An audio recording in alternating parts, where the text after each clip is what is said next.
Hi guys, it's Tyla. I'm so excited to share this week's episode of the podcast with you, and first, there are a couple of additional things that I'd like to share. Later in the episode, we talk about the importance of not letting your perceived ideal circumstances get in the way of receiving the magic that's right in front of you. I think that is really important. Additionally, as I discovered in the post-production of this episode, there's a really subtle discernment between being too tightly locked into your perceived ideal and recognizing and standing in your truth. The truth is, the content of this episode is amazing, and the sound quality of this episode is not. We had a really tight window of time to record this episode, and we had technical difficulties getting on the call. Given those two factors, even though there was an echo on the audio, I decided not to worry about it because I didn't want to cut the interview short. Turns out, when we edited the audio, the echo actually sounded worse than it did when we were recording. I'm sharing this because I think it's a really important lesson, not only for me, but for anyone out there who's creating something in their life. For me, the lesson is that sometimes it's not until after something has happened that you can tell the difference between standing in your truth and overindulging in your type A personality. And so I'm here to apologize for the subpar quality of the audio on this episode, and I really do believe that the quality of the content more than makes up for it. The last thing I'd like to share before we get started is that Sally and I got so excited about this week's guest that I'm not sure we did a very good job of introducing her. So before we start on the episode, I'd like to say that our guest this week is Tara Marino. She's a coach that Sally and I have both been working with. Sally's been working with her for over 3 years, and I've been working with her for about 1.5 years, almost 2. She's amazing. If you remember our episodes about the creme, which are episodes 2 and 3, or the episode about the Live You Fully event, which I don't remember which episode number it was, but it was a really good episode if you want to go back and listen. All of those programs and events were events that were run by Tara Marino. We couldn't have been more excited to have her on as a guest this week, and this is one of my favorite episodes that we've ever recorded. I hope that you'll bear with us through the less than stellar audio of this episode, and that going forward, we can all begin to discern more quickly and readily in the moment the difference between the nagging voice of perfectionism and the truth about what we require. Thanks so much for listening.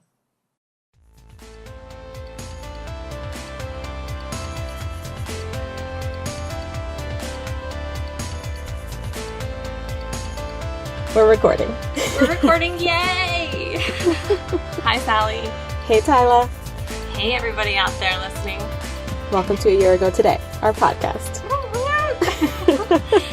Oh my God, Sally, I know we usually talk about the best thing that both of us have been through since we last spoke, but can we skip that today? Yeah, we can skip it because this is probably the best thing. I know. Okay, I'm so excited that I really don't know how this is going to go. I might just pee on myself. Don't pee on yourself. We can take a break. Okay.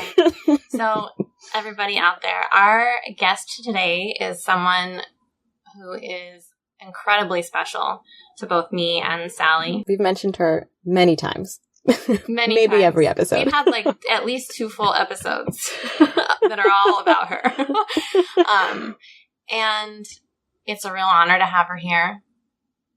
Okay, I guess, Sally, you just go ahead and okay. No more. That's it.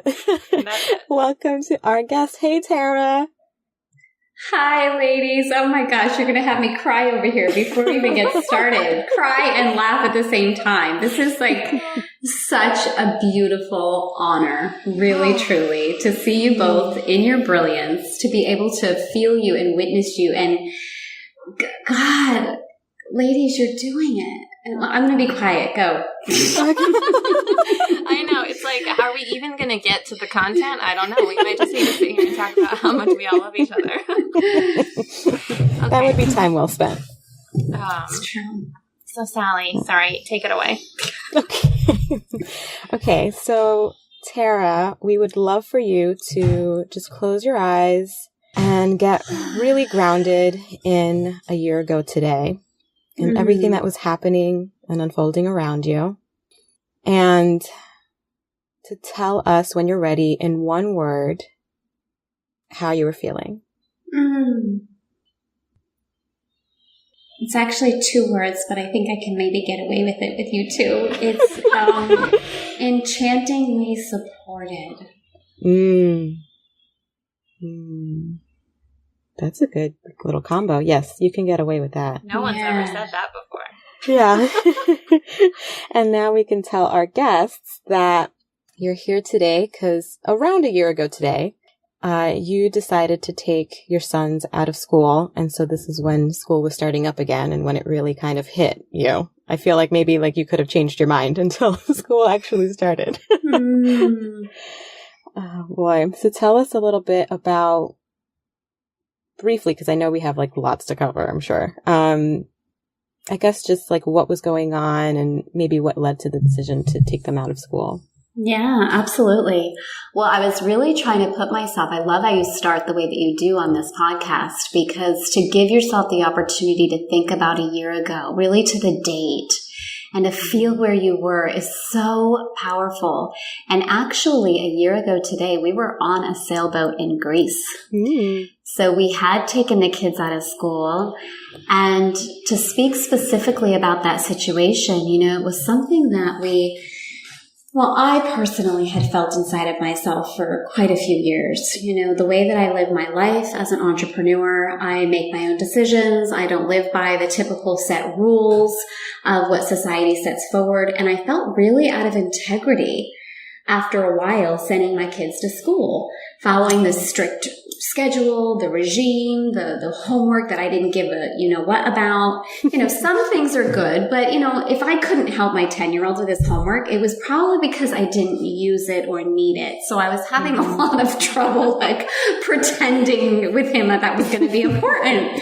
And I wanted to talk about, you know, his visions and his goals, and did he want to meditate or do yoga with me? And I didn't really want to talk about, you know, an octagon or whatever, you know. So it was like a few years of that realization, and then watching them too, you know, especially my youngest, really start to separate from himself and his desires and his confidence, trying to fit in to some box. And it was really actually tender for me in that I was on the phone with a client, and she was talking in particular about a situation she had in school, and remembering what she had used to believe about herself.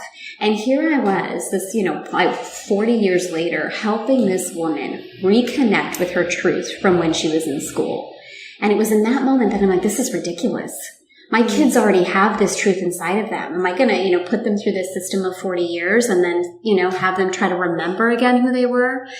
So that's really where the decision originated from. And, you know, I'm happy to share anything about it because it wasn't an easy decision. And I really think this is important to say to everybody listening.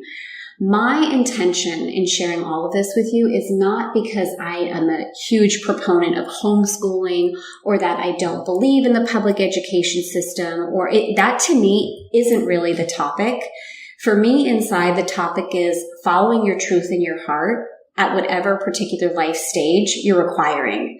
So for us, inside of what we're going to be talking about, or anything, wherever this goes, I'm open to you ladies taking it wherever you want to go, honestly, just to have some spirit come in and lead us. Because to me, it's not about is a specific decision right or wrong. It's really, given every family, any couple, any situation that you're dealing with, what supports your highest good in that particular life stage. And so for us right now, because it could change. You know, my son's 13. He could say, Mom, you know, I want to go to school next year. My friends are there and, you know, maybe he likes a girl. I don't know.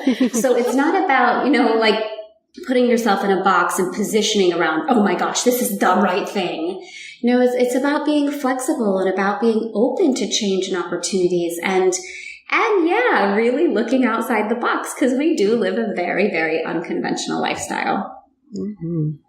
Oh man, so many questions are coming up for me already, but I think the biggest one, and maybe something really important for our listeners to hear, is I'm wondering what kind of resistance came up for you around this decision, both internally and in your external world, that you kind of had to move through in order to really step forward in this. Yeah. It's such a good question, Tyla. Internally, I was raised in the school system. So internally for me, this was like, honestly, the last shred of normalcy that I had in my life. I mean, I left the country with 2 kids. You know, we live in Paris. We travel around the world for our business. There was not a lot of 9 to 5 mentality in anything we do, except school was like this last shred of normalcy. So inside, I was like, am I going to make a mistake? Am I going to make a mistake for my kids? And what are we going to do? Like the internal struggle, which to be honest with you and everybody else, this is still something we're going through. How do we manage it all? My husband and I work from home. We run 2 businesses and now the kids are home. So there was that internal piece of, oh my gosh, what does this even look like? Mm-hmm. The internal piece of what were my parents going to think? I come from a family of educators. My dad's a professor. My brother's a teacher. My sister's a teacher. So, this was a big, we meaning, anyone else in my family, we don't do this kind of thing. So there was that. There was that internal piece. And then the external factors, there was a lot of logistics involved in this. How is it going to work best? How is the setup going to work best? It's actually great when we're traveling because it makes sense. We're on the boat or, last year we ended up traveling. I was calculating this yesterday, 6 months out of the year, we were not in Paris. We were on a boat for a month. We were in Italy for 2 months and then we were in the States for 3 months. And that's not counting like weekend trips. So externally, it's actually easier when we're traveling because it makes sense. Okay, just hop online, get on your computer. It's actually harder when we're in Paris. It sounds funny, but we're in one place. And I tell you, this is really true because I see these little kids walking to school in the morning and I'm like, I don't know. You're like, they're really nice. My kids are walking to school right now. Sometimes, honestly, sometimes we're still really, really happy with the decision. Again, not so much because we think it's a right versus wrong, but we did something that we felt was true for us in our hearts and the change that we've seen in the boys. Dominic has read, he's our oldest, he just turned 13. I think he's read, and this is not, I might be underestimating it, like 75 books. Since he got out of school, he's reading a new book. Like honestly, about every 4 days, I get a charge on my Kindle. I finally had to change my password because it was like $50 worth of books a week. And I'm just like, come on, Dom. I mean, a $200 budget for a 13-year-old for Amazon? I don't think so. He's like, what? It's reading. Oh, whatever. Oh my gosh, that's amazing.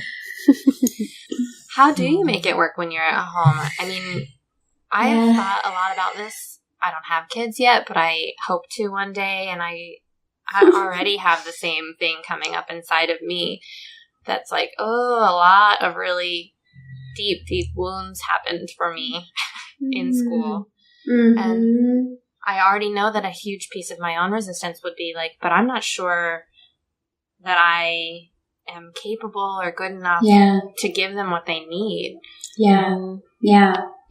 I mean, we've been, this past year, we started with the French school system and they had tutors coming into the house every day.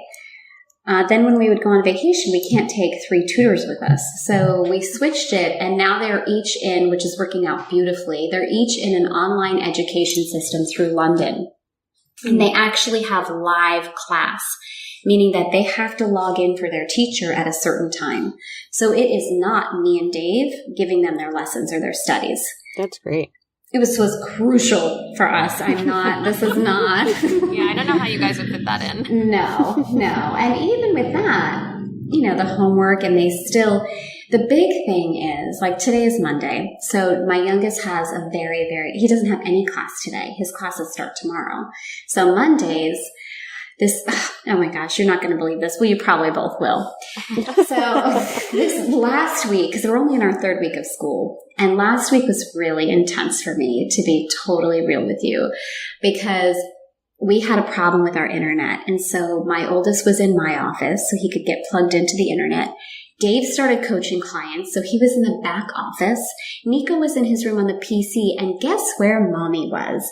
I was in my bedroom with a desk that I can't even fit my knees underneath because I had to get on the phone, and everyone was like in their room with the door shut with their headphones, and I'm like, this is not gonna work. So we had to adjust. Exactly. Time to go.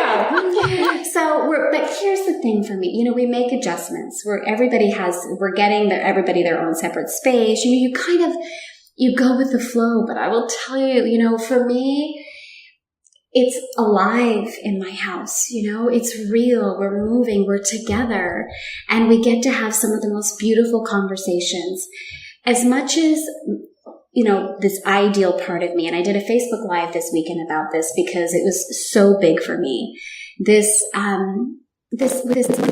have to be careful as women by not getting stuck in an ideal. It's very easy for me to want to have the perfect house, the perfect kids, the perfect workspace, the perfect husband. Everybody's dressed all nice and I have my silver tray. And parts of my life really are like that, which is beautiful. And parts of my life sometimes are very messy, which is beautiful as well. Last week, the dog was running around. Nico was crying about something. Dominic got made captain of the football team and then he got sick and couldn't make the match. All of these moving pieces, it's life. But this morning, and this is a piece I wanted to share with you, I had my day all planned out. We're writing copy for the new launch, all of these kind of things. And I set the morning up and everything was going to go according to plan. Don't we love when we even think that that's possible? And Nico came in and he's like, Mom, can you help me meditate? Like, all right, I'm going to not say no to that. This is why, right? He's 10. So I set him up with his bean bag and we lit a candle in his room and Dominic was already in class and I said, okay, I'm going to go downstairs at Boulangerie now because I need some space. I need to write copy and I'll be down there. So I'm down there for like 20 minutes. I got my headphones in. I'm deep in copy. And who do I see open the door? Nico with his journal, his new glasses, and his big smile. And he sat down. He's like, Mom, I have to tell you what happened in my meditation. I got some directions and I even drew some pictures. I was like, all right, copy's done. The computer's closed. He's sitting. And, as much as like my ego and my faux New Yorker is like, come on, we got to get stuff done. The truth is that this is why we're doing this. It's because I want to see my kids grow. I want to have conversations with them that matter. That's why we're doing it. Oh my God. I can just see him like coming in with his little journal. I know. I would love to know more about those deeper conversations that you're having with them now that they're home and the kinds of things that are coming up and the kinds of opportunities you've had to go places that you wouldn't maybe have been able to go if they had been in school all day every day. Yeah. Honestly, ladies, this has been the most surprising to me. I knew we were going to get more time together. That was obvious. And I really, as much as sometimes I want a break and I disappear to the spa for a day, I really do miss my kids when we're not around, And we start, this isn't perfect. It's not perfect. Not every day. We're not the Brady Bunch, but we really do intend every day. We start with breakfast at 9 o'clock. Sometimes it's 9:15, but whatever. We have breakfast together every morning and we talk about our intentions and we talk about what it is that's happening and unfolding for the day. Well, I know you ladies know this, but we just went through an IVF cycle. And there was a lot involved with this cycle. And since my oldest is, they're boys and they're kind of at this interesting age. So conversations like, well, what do you mean Papa's sperm is frozen? And what do you mean they're going to put the baby in? And what do you mean, where are your eggs? These things that they would probably either be talking to their friends about or never hear about, or, just this, where we're talking about the whole human reproduction system at breakfast. Oh yeah, and Mommy's going to go back on the 30th and they're going to implant the embryo and they're like, how old is it? When is it going to be born then? And I get to explain to them because it's already been developing in stages of the embryonic stage that it's only a 7.5 month pregnancy. Things like this, like what? There's no way. that we would be talking about that kind of thing. So there's science lessons. Well, and there's no way that they would get that in their biology class. Yeah, no. It's true. They're still talking about octagons. Right. In biology? Whatever, in school. So things like that, the business all the time, they hear us talking about Elegant Femme, and Dominic comes up with ideas all the time. Well, why don't you try this angle? Well, what do you think about this?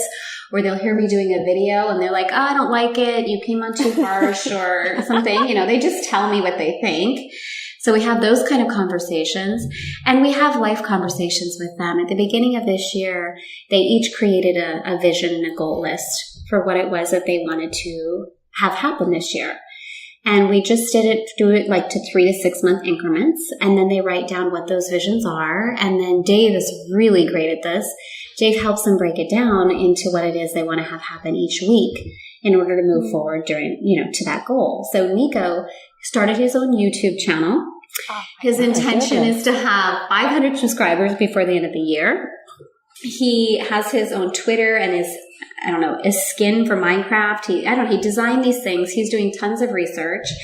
And I'll tell you something that happened this weekend that would never have happened if they were in school. They follow this YouTuber. His name is Mitch something. I don't know. They love him. It's like their mentor online, kind of. He's this big, huge Minecraft guy. He was live streaming from the States this past weekend. So I let the kids stay up till 2 a.m. so that they could watch his live stream. Amazing. Because I wanted to support what they like, and if we were on this rigid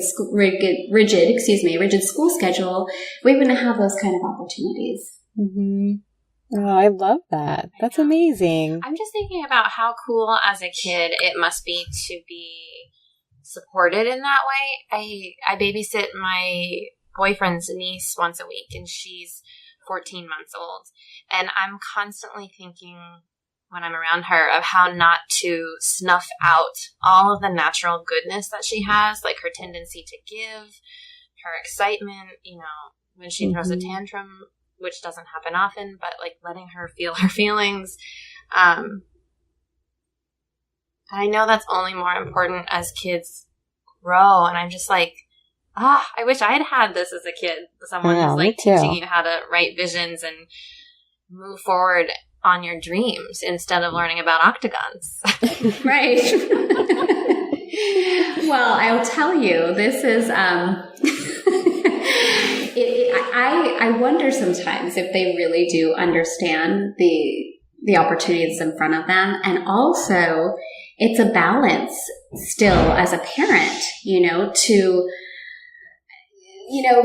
still have some discipline, but this is one of my, just to be totally authentic, this is one of my big challenges, I feel, because I do really see them as such individual souls, and they know that.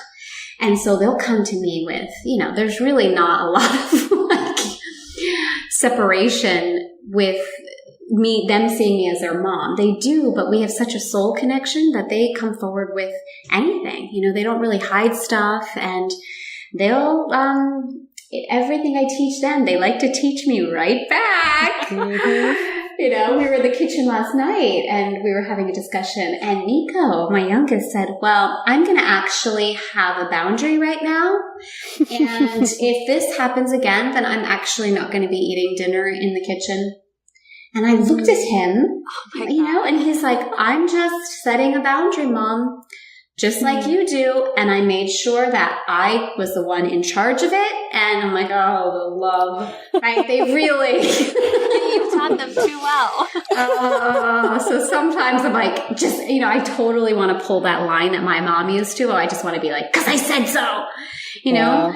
But they're like, my heart is telling me. I'm like, oh God, please just go to bed or something, So it's this balance inside of me too. I do want to uplift them and gift them everything that I can, and also teach them about, the reality of things like limitations and not being able to get everything you want when you want it, and how to deal with that. So, I'm constantly trying to be aware of not making things, I don't want to say too easy, because that's not really what I mean. I mean, not spoiling them to the extent that they don't understand that things can be really challenging sometimes. I really do want to teach them that lesson as well, because that's where we grow. And they obviously have those opportunities. We don't have to create them for them, but I do my best to embody that. Yeah. Well, I was going to say that even your own life just is constantly showing that to them. So yeah, because that's one of the things that I love about you is just the opportunity to grow also comes from when you don't get the thing that you want right away. Absolutely. So true. So true. Tyler, you were going to say something. Oh, I don't know what it was. I do know what it was. I was going to say it's so interesting because, yes, you want to teach them all of these incredible things, while at the same time still wanting them to be able to fully function in the world when they get out into it. Mm-hmm. Exactly. Dominic said something the other day. I can't even remember what it was right now. But I was like, well, you're not going to be able to tell, your coach or somebody in the outside world, like, oh, I know what it was. He missed his tutoring group in the morning. And at that night at dinner, we were talking about it. He's like, oh, I just have to tell you guys, I missed my tutoring group. I'm like, what are you talking about? Your schedule's on the fridge. How could you miss your tutoring group? Well, Dad told me today was the 21st. I'm like, excuse me? I mean, you have a calendar. You don't take, my dad told me. I'm like, you can go out in the outside world and be like, sorry, my dad told me the wrong date today. Therefore I missed, So trying to teach them all of that, but that they're such fabulous kids. And one of the things Nico reflected to me last night, if things are I'll take responsibility. I have been a little high strung the past couple weeks, just planning out the launch that we have coming. And we have a really big fall quarter with the rendezvous coming up and the Paris experience. Like we have a lot of things. And then I'm supposed to be going back to the States for a month for this whole baby implantation. So I've been really trying to, a little bit of a control freak the last couple of weeks. And last night, Nico said, you know what would be good, Mom? Do you think we could just laugh for a little bit? And do you think we could just have some fun? Because I think that would feel good. And this morning at breakfast, I was like, okay, I prepped myself. I woke up, setting my attention, okay, I'm going to be a fun mom. I'm going to be a fun mom. I'm going to laugh. I'm going to not take things too seriously. I'm going to get back in my groove. Okay. All right. And we're sitting at breakfast and they were still in their pajamas, which they're supposed to be dressed before they come to breakfast. They were still in their pajamas and I was still trying to chill. I'm like, okay, don't be all, anal about it. Just, it's okay. Chill out a little bit today. And I made a comment like, okay, it's the week now. Like the fun is, let's keep moving. And Nico goes, are you saying that we can't have fun during the week? We have to save fun for the weekend? And I was like, I don't know. They're too smart. They are. They're too smart. Oh my They gosh. are. I want to know what your biggest learning has been throughout this whole experience. Mm-hmm. Oh, honestly, this really has smacked me in the face the last week. It's really being able to discern inside the difference between an ideal and my idealisms that I can get very attached to versus the real vision and version of my beautiful life. That's really has been my biggest learning, honestly.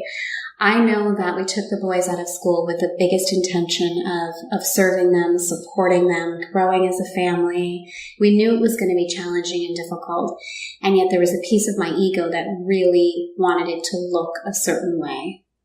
Just everyday yoga, da-da-da. I really had this ideal situation planned out, and I think as women we do that often in our lives. We think about whatever that next level or next movement or next decision is, and we paint this ideal around it. There's nothing wrong with the idea of an ideal. That can be fabulous. We could set that vision forward. However, when you're in something, to attach to an ideal and to struggle against what is actually moves you out of your beautiful life. We talk about beauty equaling truth, like the John Keats quote, beauty equals truth and truth equals beauty. So a beautiful life is really your most truthful, authentic life. So for me, this has been like a real world experience to remind me, get out of the ideal. This isn't some cookie cutter Pottery Barn, Restoration Hardware life. This is real life. I've got real kids. I've got real businesses. I've got a real husband. I've got this is real life. And we have a puppy. Sometimes I don't know what I'm thinking. Sometimes I don't think. I just feel. That can sometimes. The other day when I was in the kitchen, and honestly, last week was Lucy peed like 3 times in the house because I think she's not allowed in my office. I think she was feeling lonely. The kids were up and down with their school schedule. The internet wasn't working. Dave started coaching his clients. And I was in the kitchen. I was like, am I serious? Like I would have a baby on my boob by this time next year. Like, what am I thinking? And I heard Spirit, honey, don't think about it. You don't think, you just feel. That's right, but I don't know if that's always good. But I do like to live. I love to go for it. That's something about me. Mm-hmm. I think it's so gorgeous that you brought up, not getting caught up or stuck in your ideal. And it just hit me in a whole new way, because coming into this podcast recording with you today, when we found out that we were going to have you on, like, I've basically never been more excited in my whole life. But then, I was like, oh, we require an hour and 15 minutes. And your team was like, she doesn't have an hour and 15 minutes. She has an hour. And I got really stuck in well, the ideal is an hour and 15 minutes just to get us grounded and set. And what if we have technical problems? And for a minute, I even considered being like, you know what? Like, fuck it. Let's just not do it. And then the voice inside me was like, are you crazy? It doesn't have to be your ideal in order for it to still be completely wonderful. And that's like a huge lesson that I've had coming up in advance of having you on. So it's beautiful that you just said, exactly the same thing. Mm-hmm. Well, I love that you were so honest with that too, because I think many times we do that. If things aren't showing up exactly in our ideal, we have a tendency to be like, screw it, forget it. Yeah. And the opportunity is that when we can let go and detach from the ideal, that really is where spirit rushes in. Mm-hmm. Anytime I'm attached to the ideal, I'm completely closing off my sense of receiving. I am not seeing what's in front of me and what's being presented to me as sometimes the biggest gifts, because I'm so stuck with my head like over here, thinking that no, this is the way I wanted it to look. This is the way I planned it. This is the way it should be. And I'm missing out on this, enormous, expansive canvas where spirit's like, honey, look over here. Just look over here for a minute. Like if I'm, hell on wheels in the morning, wanting the kids to be this, that, and the other thing, and the 2 boys might be still in their pajamas with bedhead and they're cracking up about something. Nico just started taking karate, and he comes home at night on Mondays, and dinner's at 7, I like things to be a certain way. And last week he came home, and I swear to you, my kitchen was utter chaos. Nico and Dominic, they were practicing karate moves in the kitchen, and I was just sitting in the corner, just wanting just a moment of silence. And finally I just said, let me just go with this. All right, get up. I got up. You show me your karate moves, Nico. And all of a sudden we were all on the floor. Dinner was cold, but so what?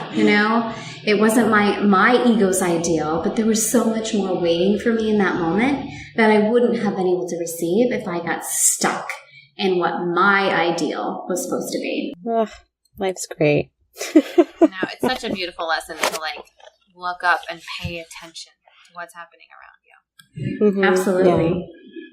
Yeah. This has been a theme for me too recently. So this is fun that we're talking about this on the podcast. Now I get to journal about it after.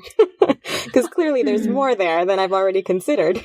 Well, I think it's important to talk about, because there's one thing where we want to give ourselves permission to create a beautiful vision, an ideal vision of what we're wanting.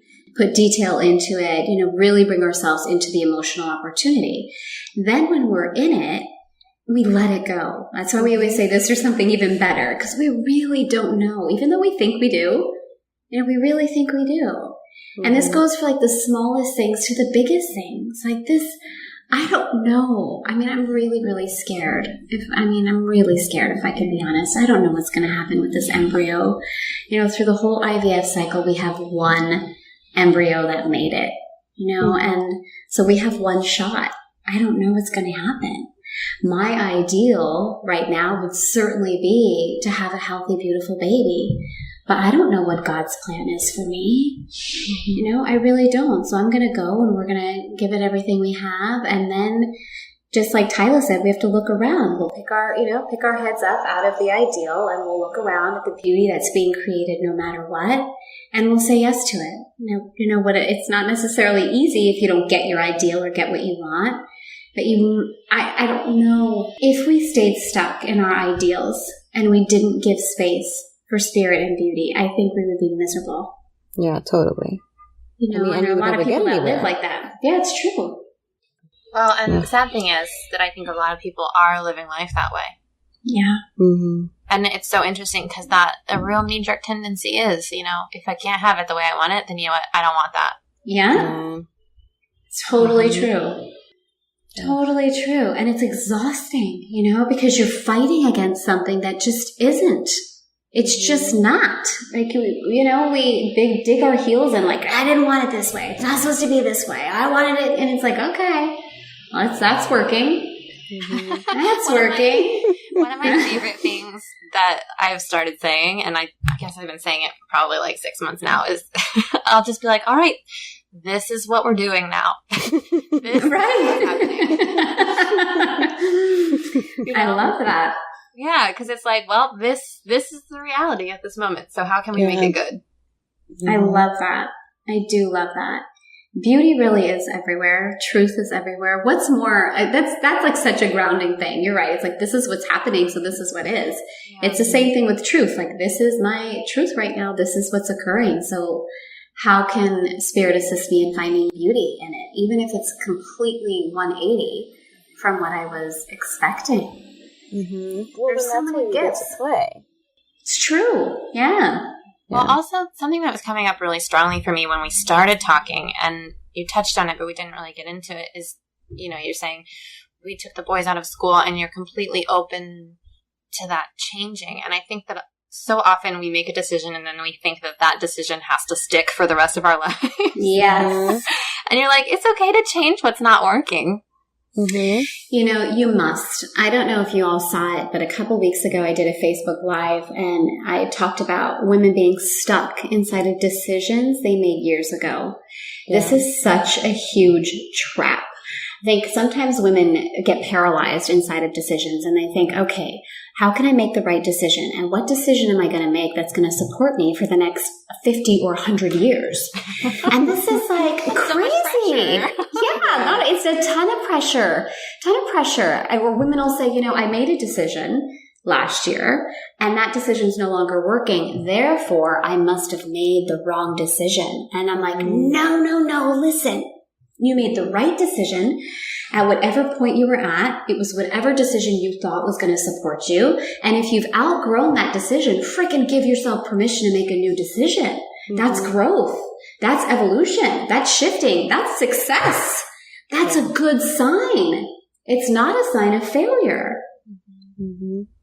Totally. I've loved both of those. That's because you did that one and then you did the one with the eyelashes.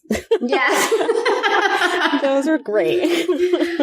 Yeah, I had my whole, I made a decision. I got false eyelashes and I needed to make a decision to take them off. I got an infection in my eyes. I wasn't gonna stay stuck inside of that decision. But that's like funny to say, but it's true. So many women do this. They're like, no, I have a friend right now and they bought a really, really big house. And a couple years ago, and she doesn't want the big house anymore. She wants to do more of like what we're doing. She wants to travel with her kids. She wants to refine her life and have less things in her life. And there's a piece of her that's like, oh my gosh, but I got the big house and everybody sees the big house as a success. And I thought this is what I wanted. And so now I'm afraid to actually admit that it's not what I want anymore. And whether it's like a house or a career or, whatever it might be, we all need to give ourselves permission to really evaluate. And if things aren't working or they need to be refined, to have the courage to make a different decision or to adjust and not attach to what else anybody else is going to think about it. People thought we were so crazy to take our kids out of school. People thought I was crazy to move to France with 2 boys. They're like, oh, your husband must be French. Nope, didn't speak a lick. You know, I mean, people are going to think, oh, you got to wait till you see what's coming next, girls. People are really going to think, I've lost it. People will think you're crazy when you're moving in the direction of your authenticity. That's a really beautiful reflection, because if you were just stuck in the humdrum of what everybody was doing or what everybody expected you to do, you wouldn't be living your authentic life. Mm-hmm. Yeah. Wow. Something I think I've not even understood, or maybe I have understood it, but I just now I'm understanding it more deeply, is that if you relate to change as a bad thing, it's so much more likely that you only see your life decisions as being right or wrong. Oh, totally. Like one of the very first things that came up for me inside the creme actually was how I relate to the element of change. And I realized that I only related to change as something that was forced upon me. I never was able in the past to relate to change as something that I could choose. And oh my God, that makes your life hell. Mm-hmm.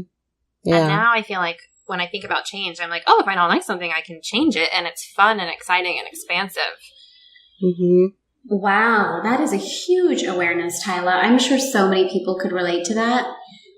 Really, the idea that just change is something that's forced upon you, not something that you actually step into from a place of power. Mm-hmm. And when you get to that place where you're like, oh, I can choose change, the whole world just becomes so much more fun. Yeah, and open and exciting. Wow. Yeah. I think, too, that some of the reason, and I don't know if you all want to go here or not, maybe it's too deep. Some of the reason I find that women don't choose to change when they're being called to is because they're actually afraid of that level of responsibility. When we've been kind of raised with or been in situations where we feel like the only time something changes is when we're forced to do it, then we kind of start to step out of our opportunity to respond authentically. And so when I see women start to really understand that, wow, I can make a change, with that change comes a responsibility that you're stepping forward in your life. So if something, doesn't go exactly the way you want, or if you do have a huge growth opportunity inside that, you have ownership of it. It's not, oh, well, they told me to do it. She told me to do it. He told me I couldn't. She told me I could.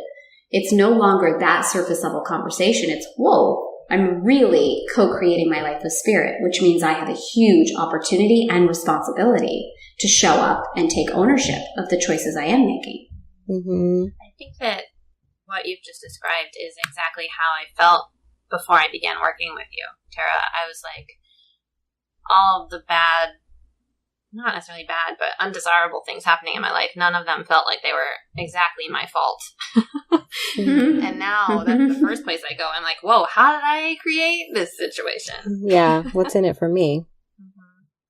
And it doesn't even need to be like fault. I mean, I know you just said that word kind of lightly, but I think that's something that as we start to grow spiritually, that we can sometimes misinterpret. I don't know if you've both had this experience, but when I first started growing and was on the evolutionary path and started to understand that my thoughts, my vibration, all of that was impacting my external world, and there was a beautiful reflection going on. When I first started to feel into that space, I can remember the first time I got sick. And I was like, oh my gosh, I did this to myself.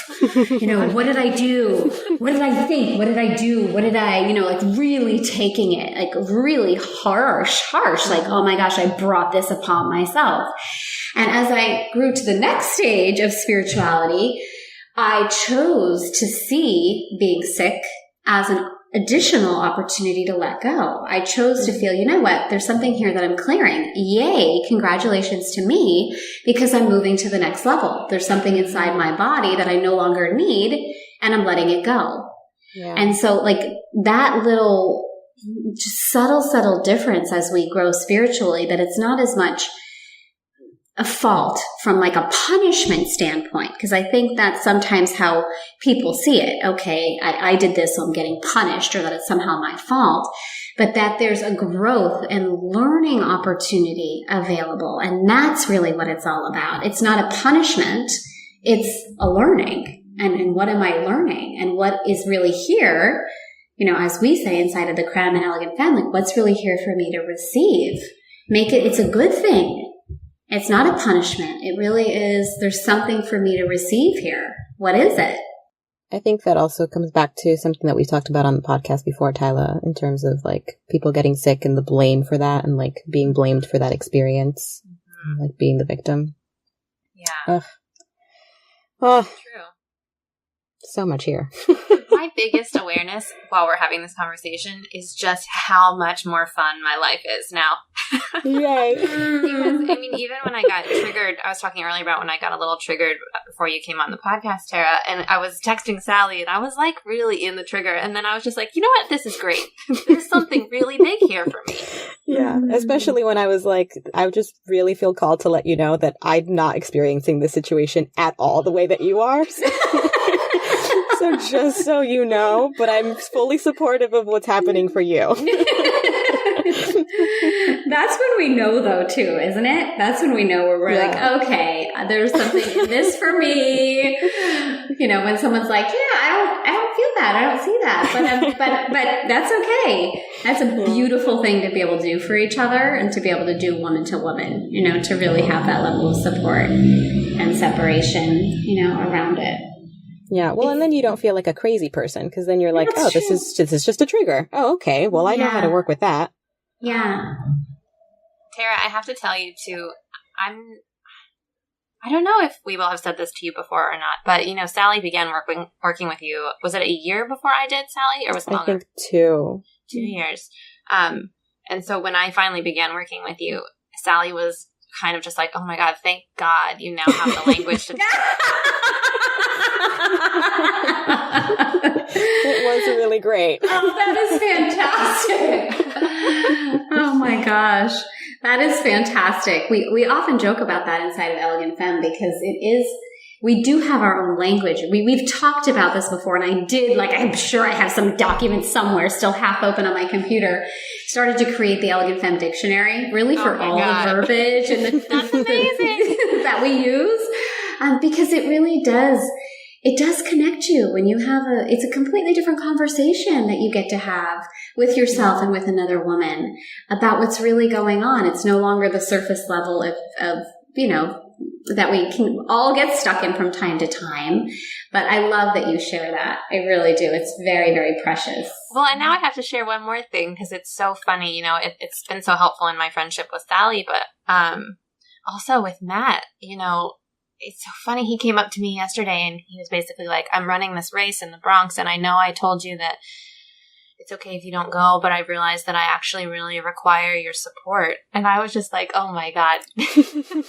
Wow. He's speaking the way I speak. Mm-hmm. Wow. And it's so cool because it's not something that I've consciously, sat him down and taught him. It's just the way Well, that's the best, though. I tried to coach Dave. That's not a good idea. You don't ever want to try to coach your husband or your partner. I just highly recommend against that. The best thing is really osmosis. When I started embodying my femme types, Dave was the one who came forward and he's like, what are you doing? What is this? What does this mean? And I would just kind of tease him. I would give him a little bit and then go on my merry way because it was working for me. And I really wasn't interested in it working for him. Honestly, I found out something really cool for myself. And so as the years have gone by, he's asked more and more. And then to see him this past, oh my gosh, I'd say for him, it would be cool for him to do a year ago today, because to see him, from my perspective, what he's grown into in the past year, it's incredible. The men are really ready for something more.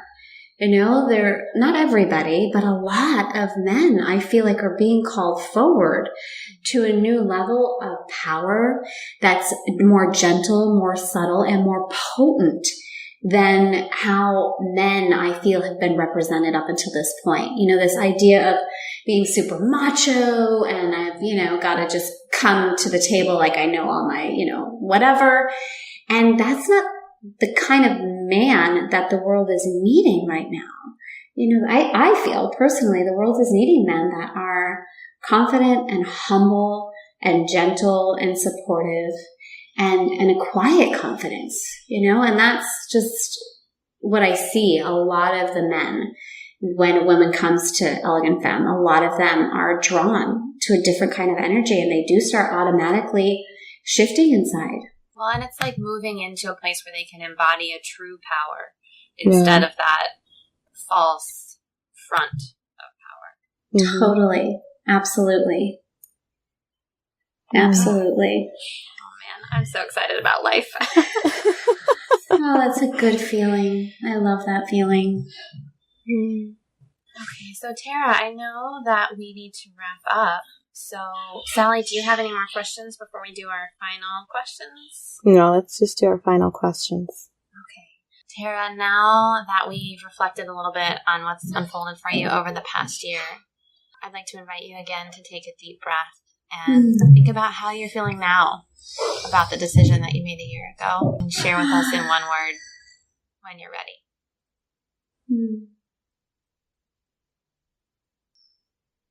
Possible. Possible. Or possibility. Even better. Yeah. And then our final question is, if you could talk to yourself a year ago today from the woman that you are today, what would you say? Oh.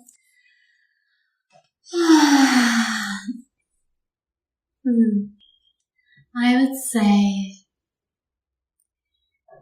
you know what, honey? Keep believing in yourself. Keep following that heart of yours. It always takes you where you need to be going. No matter what happens with the baby, everything's going to be okay. And I encourage you to keep dreaming, to keep planning, and to keep loving. Knowing that each and every day, each and every year, you're unfolding naturally into more and more of who you really are. Oh, boy.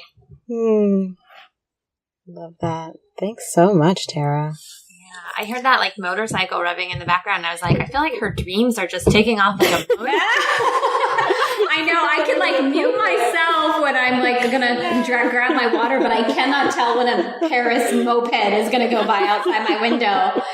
I think we're lucky that we didn't get the siren, like this total quintessential Paris. Yeah, I think there might have been one. Was there? Okay, I tuned it out. You're used to it now. It's perfect. It's perfect. Oh my gosh, Tara, thank you so much. Yeah, this was great. Oh my gosh, thank you. This was fun. I absolutely loved it. I love what you're doing. I think this whole entire concept of a year ago today is so powerful, and I just wish you so much success. Everybody that's listening, just to give yourself the opportunity to think about where you were a year ago today. And I know that's what you do on every episode. You're just giving this gorgeous opportunity for women to reflect on where they were and where they're going, and give themselves more permission to, live a life that's really a reflection of who they are, and to receive the opportunities that they've had with gratitude, knowing that whatever it was that they were going through a year ago today has gotten them to where they are. And so I just applaud you both. This process was gorgeous. I was totally impressed by your professionalism, by all the emails I got and that my team saw, and I'm just cheering you on big time. This is going to be a huge success, and I love you both so, so very much. Thank you. I love you so much, too. Yeah, me too. Oh, my gosh. And I love Dave. Thanks to Dave, as always, for his support. Tell Dave that if he wants to come on anytime. We would love to have him. Oh my gosh, that would be hysterical. We haven't had a man yet. Yeah. You haven't? No, we're totally open to it. It just hasn't happened. Oh my goodness. Well, a year ago today, he was sailing the Mediterranean, which is one of his biggest dreams. So I don't know. I'm going to send him an email later. You should. You should. I'm sure he'd be totally flattered. Tara, do you have a moment to speak briefly about your upcoming launch, or if you need to go, we can I do. I'm okay for a little bit more. Okay. Great. So do you want me to just run with it, or you're gonna ask me something? As we mentioned, Sally and I have both, we came into this one a little on the fly. So not as much pre-planning as normal, but we're just going to roll with it. Mm-hmm. As we mentioned today and over again on the podcast, Sally and I have both worked with Tara in benefited in ways that are beyond words from her incredible guidance. And I personally can't recommend her highly enough as I a know. coach. I do it all of the time. I know. I tell I everyone think that you need Tara. Yeah. Aww. Tara, we even do this when we're watching TV. We'll be like watching. It's true. We'll be like watching Nashville and we're texting and I'm like, these girls need LGBT. That sounds like Dave. Like something will happen in the media. Like it'll be like Jessica Alba or something. He's like, I think you should talk to her. I'm like, oh, do you? Okay. Oh my gosh. So if you feel like you might need a little or a lot of Tara in your life, she's about to have a launch. So Tara, tell us what program you're launching. I'm so excited about this because after the fashion show last year, which, you know, Tyler, you got to witness. Yeah, I was in it. You were in it. Yeah, you were in it. I'm like, hang on, I really want to like stand in the limelight for a second. Good for you. In a fashion show in You were in a fashion show in Paris. Tara made the clothes. Yeah, and the fashion show got a standing ovation from the Parisian press. They're still talking about it, Tyler. I had a meeting the other day, and they were like, you know, don't let that tagline, I am beauty, go, because everybody loves that. And it changed the man that was there. Anyway, that's a different topic. Anyway, but after that, I went into really deep reflection with Spirit because that was the most fulfilled I'd ever felt in my life. I felt like every piece of who I was came together. Because I'd always, you know, been questioned before, Tara, are you a designer or are you a coach? Like people would tell me I have to choose. And I used to get really pissed off because I really am all of who I am. And that's been really the underlying foundation of Elegant Femme since from the beginning with all the femme types, it's about all of who you are. And so during that fashion show, I experienced a higher level of integration than I ever had before. And from that fashion show, we spent 2 months in Italy and I was working with Spirit and creating what I thought would assist women in a higher level of embodiment as to who they really are. And so we created the beginnings of what is called now Live You Fully. And we did a small little like sneak peek for women, and really the event sold out in one day. We thought we were going to do 4 webinars. The webinar was done and we had no more places left. So we've really been developing since that. So, you know, I don't know how many months that is now, 6-7 months, the whole Live You Fully concept and content. And we're actually going to be starting this week with a whole Live You Fully launch of challenges. So there's going to be 9 days to awaken the woman within. So the Live You Fully Challenge, it's a complimentary challenge to assist women in more joy, more beauty, and more purpose in their life. And over the 9 days, they're going to be awakening the woman within. So I honestly, I'm so excited about this. I shot 17 videos last week. That's a new record for me. It really is. It's a new paradigm for women to let go of the struggle, to let go of the sacrifice, and to really allow themselves a new way of existing in the world. The challenges are fun. They're super surprising. I can't wait to hear from both of you. Honestly, you have to tell me as you step into them, because I know some of them you're going to be like, what? Day four for sure is going to be surprising. And even, you know, we enter into it and the challenges are done in less than 10 minutes a day. They're very, very strategic. They build on each other as you go through the 9 days. They're very simple, yet very, very effective. So much so that the logical mind might be like, oh, I don't know. Is this going to be too easy? Is this really, you know, going to do something for me? And really important because so many women are addicted to struggle and addicted to this idea that it has to be hard. And so the challenge is so conducive to you letting go of struggle and really moving into ease and beauty. So that's what's coming up. I can't wait. I'm so excited. Who doesn't want ease and beauty? I know. Yeah. And if it's complimentary. Yeah. It and is. Anybody who's Free. Listening, I mean, I'm like 100% certain that anybody listening to this would love it. And this is coming out on Wednesday. So it's the same day that this starts, I believe, or that they can sign up. One or the other, or both. But anyway, as soon as you listen to this, as go soon as sign you up. get it, yeah. And if you register and if you've registered a day other than when the challenge starts, it's no worry because you'll get every challenge email, so it'll be there for you. It's totally complimentary, and I absolutely know that when women engage with this, that they will feel a shift in their life. I'm really, really excited about what's here. We've never done something to this extent, and it's got a lot of beautiful energy around it. So I really do invite anybody who feels kind of either like they have reached a plateau in their life and they're just not inspired by, the day to day, or if you're feeling really like lost and confused in your life right now, and you're not experiencing the fullness of what you're meant to experience. This challenge is certainly for you. It's really meant to awaken the woman within. And when I say that, I'm not just talking about, femininity or painting your nails. I'm talking about really a deeper truth inside of who you are. So gorgeous. And like I said, we can both attest to the fact that when you work with Tara, miracles tend to start happening all around you. Totally. I'm so excited. Yay! So I'm going to put a link to that 9-day challenge in the show notes for anybody who wants it. And Sally, anything else? No, I think that's it. Okay. Yay! Oh, Tara, again, thank you so much. It's been such an honor to have this time with you. My pleasure. Honestly, it was so much fun. I adore the both of you, and this is really powerful what you're doing. Again, just to reiterate, it's fun, it's powerful, and it's meaningful.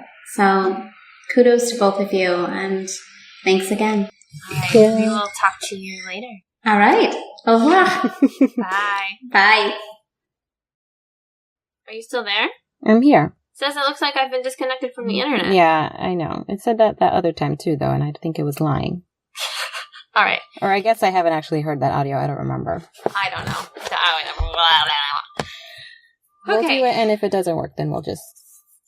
I don't know what we'll do. It's fine. Then we just won't have any outro stuff. Yeah, that's fine. Whatever. Okay. All right. Oh, boy. That's like how I feel right now. It's like I'm having trouble talking now that Tara's gone, and I can be really real about how I'm feeling. I'm just like, oh my God, that just happened. How are you feeling, Sally? I feel great. I feel the same. I'm really excited still, even though it's already over. Oh, I know. I mean, how many new awarenesses did you have? So many. It was really good. Oh, sorry. I didn't mean to curse really, but like, it's like every time I'm around Tara, just like light bulbs going off in my head. She's incredible. I love her so much. Anyway, so if you guys haven't got it by now, we highly recommend any and all opportunity to work with her. Totally. Her 9-day challenge, which is totally free, I'm sure is going to be great. All of her challenges are fun. I would love to reiterate the thing she said about it can be really easy to look at something and be like, this seems so easy and simple, it can't possibly be doing anything, because that's something that definitely has come up for me before. Just go with it. Just let yourself do it. Let it be easy and enjoy the ease, Yeah, totally. And then it gets to like sneak up on you, the change, like the impact that it has. Yeah. That has been my experience, at least. Yeah, then you're like, whoa, didn't see that coming. It was so easy and fun. How could that have happened? Which is the way that growth is the most fun. As you already know, because pleasure as my teacher is my thing. Yeah. Okay, so Tara Marino is her name. Elegant Femme is her company. Live You Fully is the name of the program she's launching. What else? Sally, where can the people find you on the internet? You can find me at Sally Simply on social media, and at sallymercedes.com for my writing and singing, and at unmutedexpression.com for my business guiding. That's what I'm that's what I'm going to call it today. We're working out the name. Yeah. I'm at tylafowler.com and Tyla Fowler on all the social media. And you can find our podcast at ayearagopodcast.com and A Year Ago Podcast on all of the social media.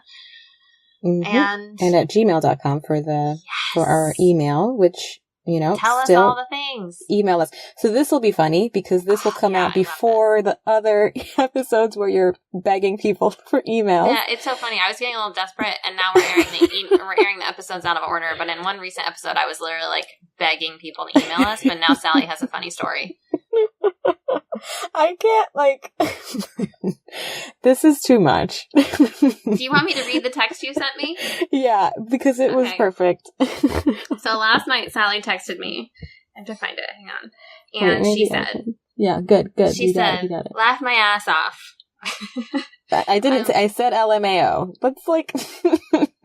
That's what it means. I know, but I think it's awkward when you say it. Anyway, continue.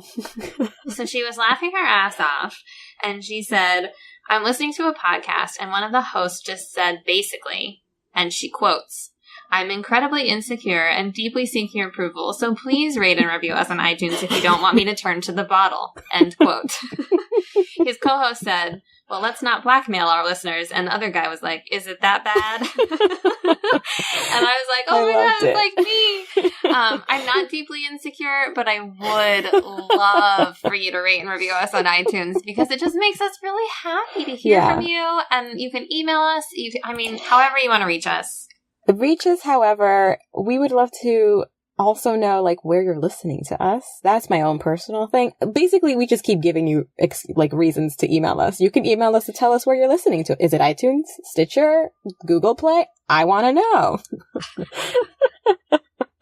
Tell us everything and what else anything. They email us about? You could about their day. If you do Tara's challenge and you want to share that would how be it great went for you, we would love to hear that. That would be super awesome. If you have any questions for either of us about working with Tara, we're totally open to receiving those questions. Mm-hmm. Yeah, we've worked with her in different ways. So many different ways. Yeah. And so many different levels of investment, too.